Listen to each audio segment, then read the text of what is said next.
Hello and welcome to my channel velocity. मैं हूं वैभव सिंह और इस वीडियो लेक्चर में हम लोग पढ़ेंगे 10th के बहुत ही इंपॉर्टेंट चैप्टर को, हेरिडिटी। हेरिडिटी को स्टार्ट करने से पहले एक फ्रेज से स्टार्ट करते हैं, लाइक बिगेट्स लाइक।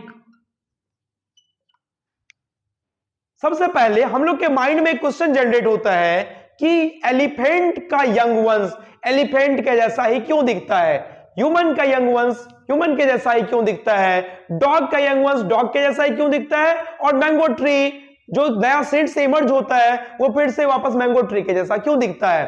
तो इसको जानने के लिए हम लोग बायोलॉजी के एक ब्रांच को पढ़ते हैं जिसका नाम है जेनेटिक्स, और जेनेटिक्स का एक पार्ट है ये चैप्टर तुम्हारा हेरिडिटी। इसको स्टार्ट करने से पहले बोल रहे हैं हम लोग like begets like, that means हर एक ये ऑर्गेनिज्म का जो यंग वंश होता है वो उसके जैसा ही दिखता है। ये हेरिडिटी या इनहेरिटेंस या वेरिएशन को जिस ब्रांच ऑफ बायोलॉजी में स्टडी करते हैं उसको हम लोग कहते हैं genetics. The branch of biology that deals with the study of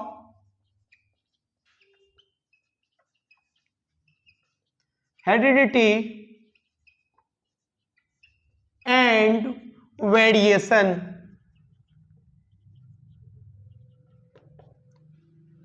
father of genetics ये मेंडल को कहा जाता है।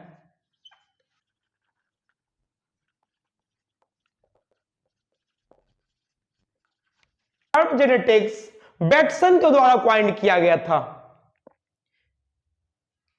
तो सबसे पहले इस चैप्टर में, इस ब्रांच में, बायोलॉजी का ये जो ब्रांच है जेनेटिक्स, जिसमें हम लोग हेरिडिटी, इनहेरिटेंस, वेरिएशन का स्टडी करते हैं, उसको हम लोग पढ़ रहे हैं।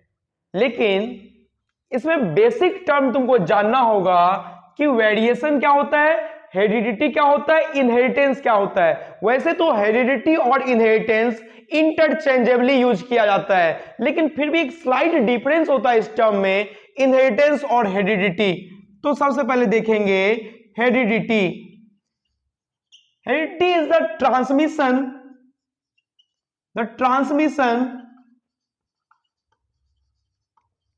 of characteristics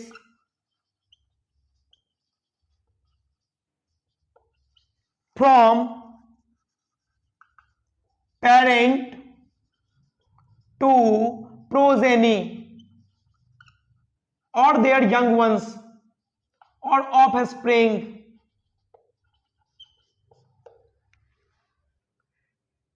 कैरेक्टर का पास ऑन होता है, कैरेक्टर पास ऑन होता है एक जनरेशन से दूसरे जनरेशन, दैट मीन्स पेरेंट से ऑफ स्प्रिंग में कैरेक्टर पास ऑन होता है। जैसे अगर हम लोग बोले हेयर कलर या फिर आई कलर, या कुछ लोगों में दिखा होगा ये जो ईयर का ये जो पोर्शन है, लोअर पोर्शन जिसको बोलते हैं ईयर लोब, कई में ये ईयर लोब फ्री होता है और कई में ये ईयर लोब ज्वाइंट होता है। तो अगर हम बोले ज्वाइंट और फ्री ईयर लोब, तो ये सब ये ऐसा ट्रेट है जो पेरेंट से प्रोजेनी में ट्रांसमिट हुआ है, एक जनरेशन से दूसरे जनरेशन में आया है। जैसे अगर हम बोले हाइट, जैसे हम बोले स्किन कलर, आई कलर, तो ये सब पेरेंट से अब यंग वंश में आता है, ट्रांसफर होता है। तो इसी कैरेक्टर का ट्रांसमिशन जो होता है इसी को हम लोग बोलते हैं heredity. The transmission of characteristics from parent to offspring और यंग वंश और progeny. So what is the inheritance?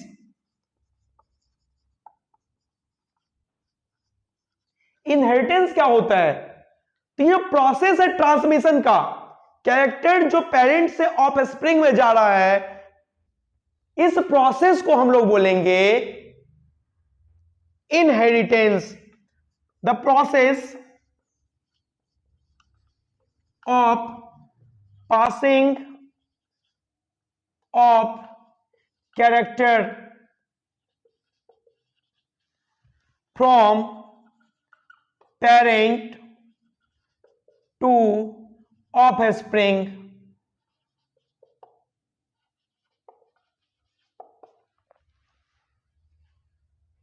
And the next term is variation. So what is variation?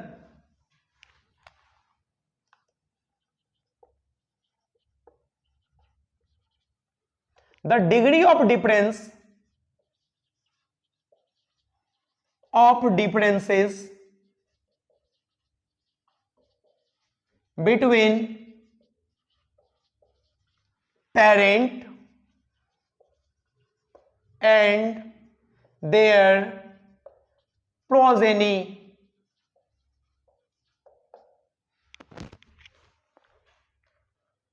Genetics biology का वो ब्रांच है जिसमें हम लोग हेरिडिटी, इनहेरिटेंस और वेरिएशन का स्टडी करते हैं।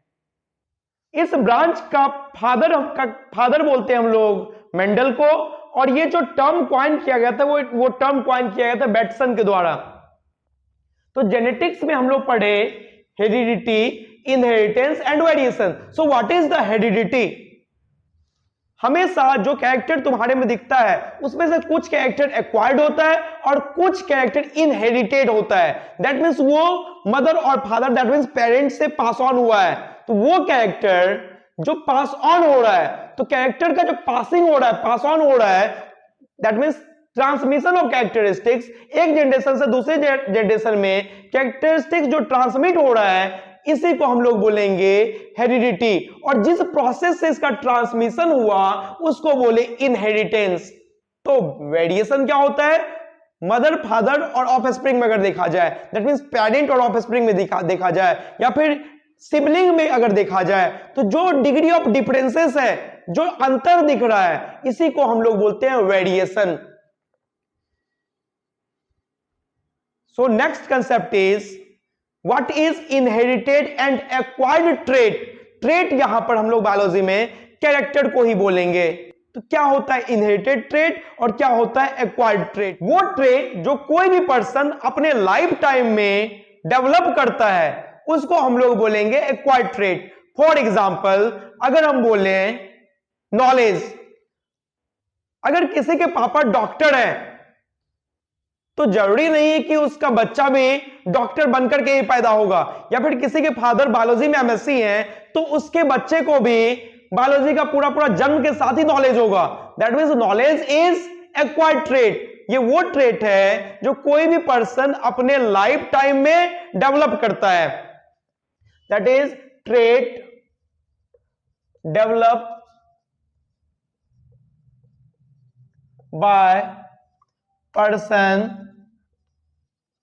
During life time.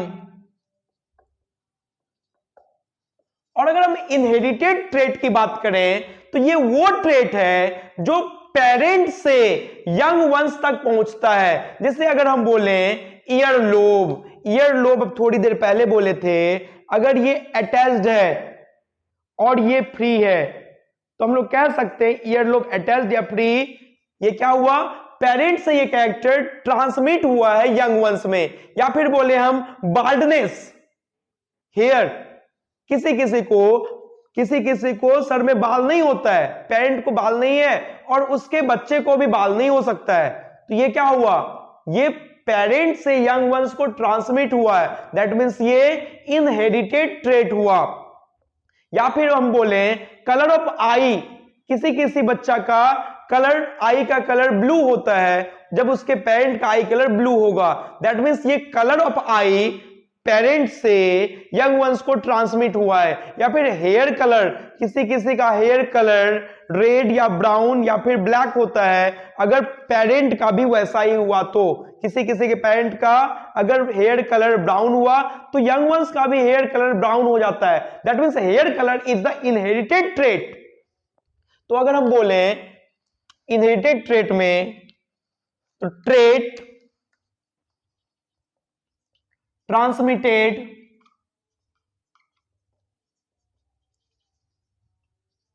From parent to their progeny. इसका मतलब यह हुआ कि एक्वायर्ड ट्रेट बर्थ से किसी भी पर्सन में प्रेजेंट नहीं होगा, नॉट प्रेजेंट फ्रॉम बर्थ, जबकि इनहेरिटेड ट्रेट, अगर हम बोले आई कलर ब्लू, तो बच्चा का आई कलर अगर ब्लू है तो ये बचपन से ही ब्लू होगा। ऐसा नहीं है कि 30 या 35 या 40 साल के बाद आई का कलर ब्लैक से ब्लू हो गया। तो अगर जन्म से ही ये ट्रेट है, कैरेक्टर है, तो उसको हम लोग बोले inherited trait. That means this trait is present from the birth, present from birth. अगर हम एग्जाम्पल देखें तो इसमें एक्वायर्ड ट्रेट में एग्जाम्पल हो सकता है नॉलेज। अगर नॉलेज इनहेरिटेड ट्रेट होता तो अगर फादर पीएचडी है तो बच्चा पीएचडी के डिग्री के बाद से ही पढ़ाई स्टार्ट करता। That means knowledge is not the inherited trait like a skill. कोई भी स्किल अगर किसी के पेरेंट में है तो ये जरूरी बिल्कुल भी नहीं है कि उसके बच्चे में वो उसका बच्चा भी वो स्किल लेकर के पैदा हो। अगर किसी के पापा या मम्मी डॉक्टर हैं तो बच्चा भी डॉक्टर बनकर के ही पैदा हो, ये बिल्कुल भी जरूरी नहीं है, ये ऐसा होता ही नहीं है। तो स्किल, नॉलेज, ये सब एक्वायर्ड ट्रेट होता है। या फिर अगर हम बोले वेट, अगर हम अपने एक्टिविटी के कारण से बहुत ज्यादा वेट गेन कर लें, मेरा वेट अगर 70 केजी है तो जरूरी बिल्कुल भी नहीं है कि मेरे फादर का भी वेट 70 केजी ही था। फादर का वेट कम और ज्यादा भी हो सकता है। ये हम लोग के लाइफ स्टाइल पर भी तो डिपेंड करता है कि हम लोग कितना वेट गेन कर पा रहे हैं। तो वेट ये भी एक एक्वायर्ड ट्रेट हुआ। अगर इसमें हम एग्जांपल लें तो कलर ऑफ आई, या फिर हेयर कलर, या फिर हाइट, या फिर स्किन कलर,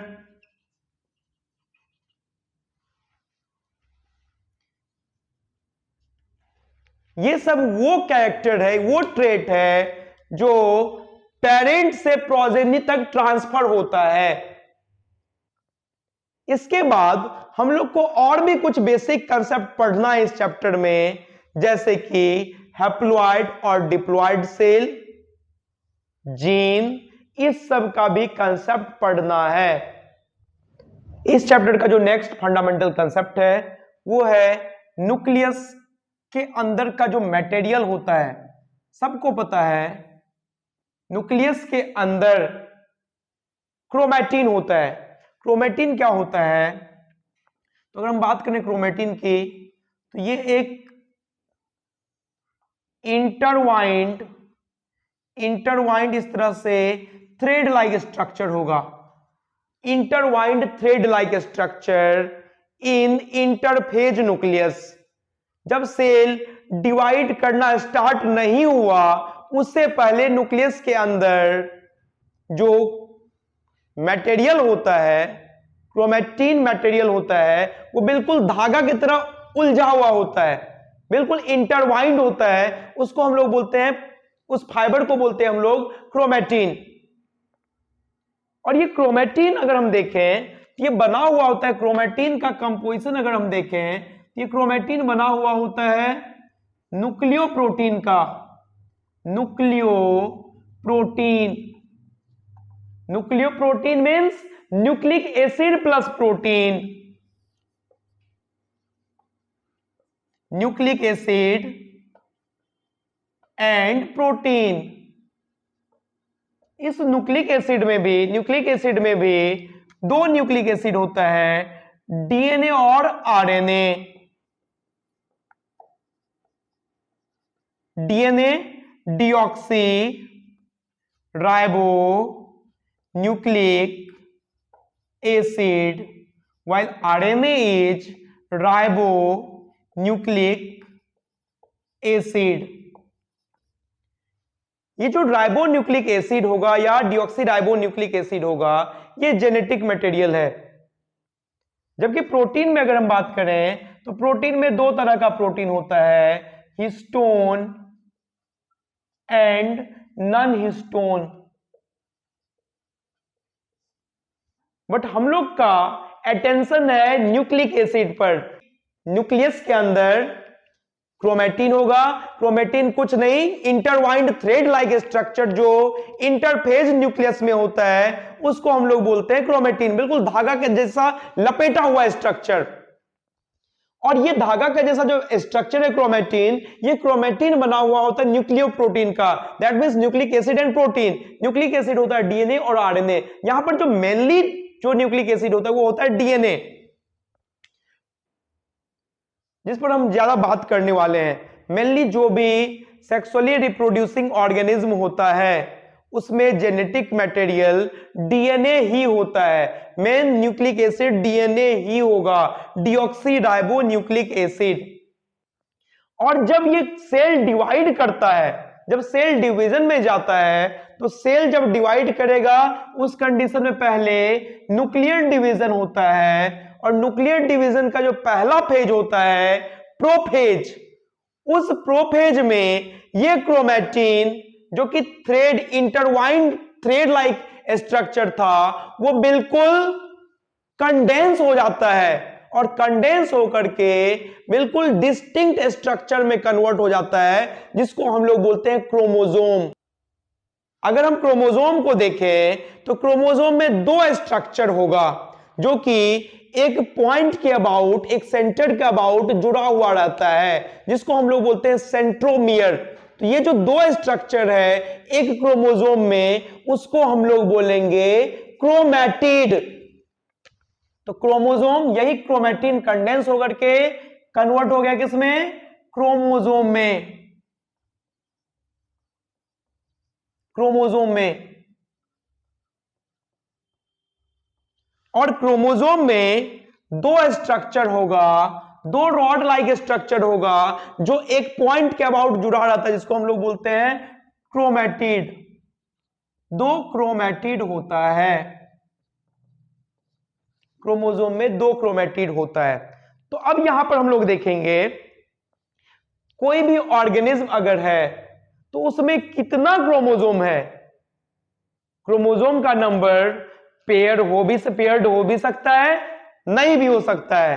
अगर किसी भी ऑर्गेनिज्म में पेयर्ड क्रोमोसोम है, 2n सेट ऑफ क्रोमोसोम है, तो उसको हम लोग बोलेंगे डिप्लॉयड। Diploid organism. डिप्लॉयड क्या हुआ? Organism having 2n set of chromosome and haploid organism are the one having unpaired chromosome, that means n set of chromosome। अगर हम ह्यूमन सेल में बात करें तो ह्यूमन सेल में जो भी सोमैटिक सेल होता है, बॉडी में जो सेल होता है, उस सेल में 46 क्रोमोसोम होता है। ह्यूमन सेल में 46 क्रोमोसोम होगा। इस 46 क्रोमोसोम को हम लोग कह सकते हैं 23 पेयर। जो भी सेक्सुअली रिप्रोड्यूसिंग ऑर्गेनिज्म होता है, जैसे ह्यूमन बींग्स, जैसे कि अगर इस चैप्टर में जिस पर हम ज्यादा बात करने वाले हैं, garden pea plant, Pisum sativum. Pisum sativum में 14 क्रोमोसोम होता है। दैट मीन्स हम कह सकते हैं इसमें 7 पेयर्ड क्रोमोसोम है। इस पेयर्ड क्रोमोसोम में जो भी सेक्सुअली रिप्रोड्यूसिंग 7 पेयर्ड क्रोमोसोम है। इस पेयर्ड क्रोमोसोम में जो भी सेक्सुअली रिप्रोड्यूसिंग ऑर्गेनिज्म होता है उसमें पेयर्ड क्रोमोसोम होता है। और सेक्सुअली रिप्रोड्यूसिंग ऑर्गेनिज्म में जो गैमीट का फॉर्मेशन होता है, तुमको रिप्रोडक्शन में पहले से ही पता होगा, जो भी सेक्सुअली रिप्रोड्यूसिंग ऑर्गेनिज्म होता है उसमें गैमीट का फॉर्मेशन होता है। मेल गैमीट और फीमेल गैमीट फ्यूज करके जाइगोट का फॉर्मेशन करता है, और वो जाइगोट का फर्दर डेवलपमेंट होता है, सेल डिवाइड करता है, उसका डेवलपमेंट होता है, ग्रोथ होता है, डिफरेंशिएशन होता है, और फाइनली एक यंग वंस का फॉर्मेशन करता है। तो गैमीट का फ्यूजन एक नेसेसरी कंडीशन होता है सेक्सुअल रिप्रोडक्शन में। उस गैमीट में एक गैमीट मेल का होता है, दूसरा फीमेल का होता है। तो चाहे वो मेल का गैमीट हो या फीमेल का गैमीट, अगर बॉडी सेल की बात करें तो बॉडी सेल में अगर ह्यूमन की बात करें तो 46 क्रोमोसोम है, लेकिन गैमिट में male gamete that is sperm में उसमें मात्र 23 क्रोमोसोम होगा। अगर हम फीमेल गैमिट की बात करें, ओवम में बात करें, तो ओवम में भी 23 क्रोमोसोम होगा। तो मेल गैमिट और female gamete that is sperm और ओवम का जब फ्यूजन होता है, जाइगोट का फॉर्मेशन होता है, और जाइगोट में अब 46 क्रोमोसोम हो गया। दैट मींस किसी भी यंग वंस में अगर देखा जाए तो किसी भी सेल में जो क्रोमोसोम है 46, उसमें से 23 क्रोमोसोम मदर गैमिट कैरी किया है और 23 क्रोमोसोम फादर का गैमिट कैरी किया है। ऐसे यहां पर पाइजम सेटाइवम में देखेंगे, तो पाइजम सेटाइवम में जब हम देखेंगे तो मेल गैमिट 7 क्रोमोसोम को कैरी किया है और फीमेल गैमिट 7 क्रोमोसोम को कैरी किया है। दोनों जब फ्यूज कर गया तो जाइगोट का फॉर्मेशन किया, और उस जाइगोट में 14 क्रोमोसोम फिर से आ जाएगा। और तुमको पहले से ही पता होगा, जब भी डिप्लॉयड ऑर्गेनिज्म में गैमीट का फॉर्मेशन होता है तो ये हमेशा मियोसिस से होता है। सेल डिवीजन का जनरल अगर मोड देखें तो सेल जनरली दो तरीके से डिवाइड करता है, एक होता है माइटोसिस, दूसरा होता है मियोसिस। तो इस पर भी हम थोड़ा सा बात कर लेते हैं, क्या होता है माइटोसिस और क्या होता है मियोसिस।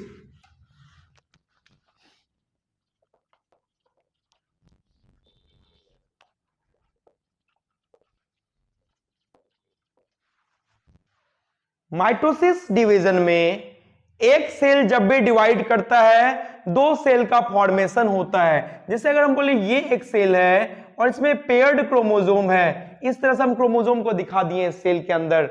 अगर ये डिवाइड करेगा, जैसे कि हम लोग पहले से सेल थ्योरी के अकॉर्डिंग जानते हैं, all cell arises from pre existing cell, तो नया सेल जब भी बनेगा तो पुराने सेल के डिवीजन से बनता है। और हम लोग का जब यंग वंस का फॉर्मेशन हुआ था, उसके बाद ये बॉडी का साइज तुमको अगर दिखता होगा, ये बहुत बड़ा साइज होता है। दैट मींस सेल नंबर बहुत इंक्रीज कर चुका है। ये सेल कैसे इंक्रीज किया? By mitotic division. और माइटोटिक डिवीजन का जो फीचर है, कैरेक्टरिस्टिक्स है, वो ये कि जो एक सेल डिवाइड करके दो सेल का फॉर्मेशन करेगा, और दोनों सेल में नया सेल जो बनता है उसको कहते हैं हम लोग डॉटर सेल, और जो सेल डिवाइड करके नया सेल बनाया उसको बोलेंगे हम लोग मदर सेल। दैट मींस एक डिप्लॉयड मदर सेल डिवाइड करके दो डिप्लॉयड डॉटर सेल का फॉर्मेशन कर रहा है। एक सेल डिवाइड किया, अगर ह्यूमन सेल की बात करें इसमें 46 क्रोमोसोम है, तो अब जो नया दो सेल बना उस दोनों सेल में भी 46 क्रोमोसोम ही होगा। लेकिन अगर हम मियोटिक डिवीजन की बात करें तो मियोटिक डिवीजन एक तो दो स्टेज में होता है, मियोसिस 1 और मियोसिस 2। मियोसिस 1 में ये जो मदर सेल है, ये जो सेल है जो डिवीजन में गया, ये दो सेल का फॉर्मेशन करता है और दोनों ही सेल हैप्लॉइड होता है। दैट मींस अगर इसमें 46 क्रोमोसोम है तो इसमें 23 और इसमें भी 23 क्रोमोसोम ही होगा। फर्दर जब ये फिर से डिवाइड किया, जब हम बोले मियोसिस सेकेंड, तो फिर से ये डिवाइड करके दो सेल का फॉर्मेशन करेगा और ये भी डिवाइड करके दो सेल का फॉर्मेशन करेगा। अगर इसमें 23 क्रोमोसोम है तो फिर से जो डॉटर सेल बना उसमें भी 23 क्रोमोसोम होगा। ये वाला जो स्टेज है इसको बोले हम लोग meiosis 1, meiosis first, and this is meiosis second, meiosis second. Meiosis 1 में डिप्लॉयड सेल डिवाइड करके फर्स्ट मियोटिक डिवीजन में दो हैप्लॉइड सेल का फॉर्मेशन करेगा। अगर यहां 46 क्रोमोसोम है तो मियोसिस 1 के बाद जो नया 2 सेल बना उसमें 23 क्रोमोसोम होगा, और मियोसिस सेकेंड के बाद फिर से ये दोनों जब डिवाइड किया तो ये सेल डिवाइड करके फिर से 2 सेल बनाया, ये सेल भी डिवाइड करके 2 सेल बनाया। ये हैप्लॉइड सेल का जब मियोसिस सेकेंड हुआ तो फिर से हैप्लॉइड सेल ही बनेगा। दैट मींस इस दोनों के लिए मदर सेल अगर यहां पर मियोसिस 1 के बाद जो हैप्लॉइड सेल था उसी से 2 हैप्लॉइड डॉटर सेल का फॉर्मेशन हुआ। मियोसिस को अगर स्टार्ट से देखें तो मियोसिस डिप्लॉइड सेल, एक डिप्लॉइड सेल का मियोसिस स्टार्ट हुआ और वहां से इवेंचुअली फाइनली मियोसिस सेकेंड के बाद 4 हैप्लॉइड सेल का फॉर्मेशन हुआ है। गैमीट का फॉर्मेशन हमेशा मियोटिक डिवीजन से ही होता है। दैट मींस एक सेल, अगर हम बोले ह्यूमन बींग्स में मेल में, तो मेल में जो एस्पर्म फॉर्मिंग सेल है एस्पर्मेटोगोनिया, एस्पर्म मदर सेल, वो एस्पर्म मदर सेल का मियोसिस हुआ और 4 एस्पर्म का फाइनली फॉर्मेशन हो जाता है। एस्पर्मेटोगोनिया में 46 क्रोमोसोम है तो एस्पर्म 23 क्रोमोसोम होगा। हर एक सेल में हर एक एस्पर्म में 23 क्रोमोसोम होगा। इसी तरह से मदर में भी ओवम, जिस सेल से बना ओवम मदर सेल, उसका भी मियोसिस ही होता है और वहीं से ओवम का फॉर्मेशन होता है। इसके बाद इस चैप्टर में जो नेक्स्ट बेसिक कंसेप्ट हम लोग को जानना है वो है जीन का कंसेप्ट। क्रोमोसोम के अंदर डीएनए, आरएनए, हिस्टोन और नॉन हिस्टोन प्रोटीन है, लेकिन मेनली हम लोग जो बात कर रहे हैं इसमें मेनली डीएनए होता है। और डीएनए का जो सेगमेंट होता है, segment of DNA is called gene. Segment of DNA को कहते हैं जीन, और इस चैप्टर का जो लीडिंग कैरेक्टर है वो है जीन। एक सेगमेंट जो होगा डीएनए का वो एक पार्टिकुलर टाइप के प्रोटीन को बनाएगा और वहां से कैरेक्टर को एक्सप्रेस किया जाता है, जो कि हम नेक्स्ट वीडियो लेक्चर में पढ़ेंगे। नेक्स्ट वीडियो लेक्चर में हम लोग पढ़ेंगे इनहेरिटेंस ऑफ कैरेक्टर कैसे होता है। दैट मींस मेंडल्स का यहां पर लॉ पढ़ेंगे, मेंडल्स लॉज ऑफ इनहेरिटेंस, कैसे वो पाइजम सटाइवम पर वर्क किया, कैसे एक्सपेरिमेंट किया और वहां से क्या रिजल्ट निकल करके आया। Thank you.